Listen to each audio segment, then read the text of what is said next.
as many questions as you'd like. On user experience, Brett, we talked about developments and developers and how we're always focused on UX and UI, but can you talk to us a little bit about the acoustic experience specifically?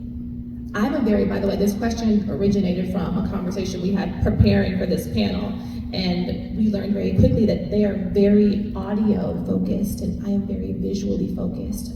And they were using terms and I was like, wait, but what am I gonna see when I get there? Like, what are you gonna show me? And they were like, no, sound, what you feel. And I was like, oh, we experience things totally different. And what's really neat is my work and their work together builds some of the most impactful works that consumers love. So if you could tell us about the acoustic experience and why prioritizing that really matters.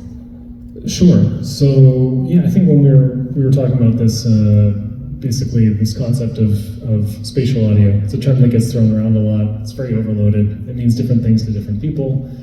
There's lots of different flavors of what you could call spatial audio. So yeah, depending on the experience, you can choose a variety of ways to render audio to the listener. So I'll just talk about maybe 3 different versions of that and the different kind of experiences that you can elicit with these things. So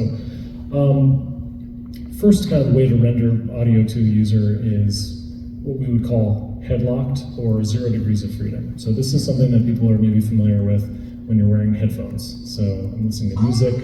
It has 2 tracks, left and right, and you have left going into one ear, right going into the other ear, but the headphones are locked to your head. So as I move my head around and I look around the room, I very quickly notice the music is not in the space. It's on my head, right? It feels inside my head, actually. So there's no externalization, and it's, yeah, it has no spatial component to it. It has nothing to do with the space that I'm in. The next step up is something that we would call 3 degrees of freedom body locked. So this is kind of like a concept of a sphere of audio around you. So things start to sound externalized, and you're able to hear a difference between front and back and elevation up and down. So people might be familiar with things like Dolby Atmos or other kind of like forms of spatial audio that are offered by different music services like Apple Music, for example. These are examples of 3 degrees of freedom. Basically, you can rotate your head within that sphere of sound, and it does feel like it's all around you. It's coming from behind you, in front of you, above you, and below you. But you can't walk towards this sound that's over there and get any closer to it, right? You're always in the center of the sphere. So it's really just orientation of your head. The next step up is 6 degrees of freedom world locked. And this is what we all experience in our real lives, day to day. Music is playing out of this speaker over here. It's in the space. I can localize it to a physical position in 3D world. I can walk towards it, I can walk away from it, and my ears can tell me exactly where it is, how close or how far I am to it. It also reverberates within the room, within the space.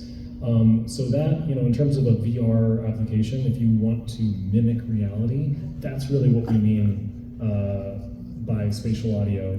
It's 6 degrees of freedom. It's basically sounds existing as objects in space at a point in 3D space. And that's when you really start to trick the user into thinking that they've entered another reality, at least from a sonic perspective. Another reality, that's another AR term. Okay, when we talk about XR, we had a little bit of a playful banter around AR, VR, MR, XR, all of the